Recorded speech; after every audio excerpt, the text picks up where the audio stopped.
Ama gel indimden danış. I was an English teacher and translator about 31 years. Okay? Okay. Dünyanın 21 ülkesinde işlemişim. 2 şehit bacısıyam. Aynen. Balam yorgan döşeklerdi, ona göre düzler diye. Allah kömək. Bu dəqiqə deyir Ağdamı alıb, Allah kömək olsun, canım da qurban prezidentime. Amma versin gedim sarı torpaqdan, samandan Ağdamda kərpiç kesim. Ayda 160 manat ev kirəsi veririm.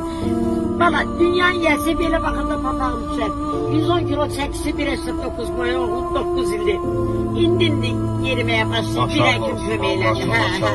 Allah Ömrünü şəfasını deyil, daim bir eylesin. dənə də 12 yaşında balası var. Neyniyim? Allah Elə şəfasını. bilsən durab, günə 8 saat. Heç o şey yoktur. Daxili İşlər Nazirliyi. Orada belə can güdən oğlanlar var. Bir saatdan artıq ayaqsa duramırlar. Orada bir işləyir, oğlumun dostudur. Deyir, ana necə gedir orada durur. Mən deyir, elə aparatda nədir bu? Ağdamlısı da var. Dedim, yes of course.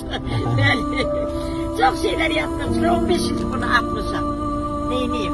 En axırıncı iş yerim Şimali İrlandiya, Dublin. En aşağısı günde 26 manatım benim olmalıdır. Çöreksiz, yemeksiz, derman pulu. Saat 4'e kadar dururum burada. Neyim?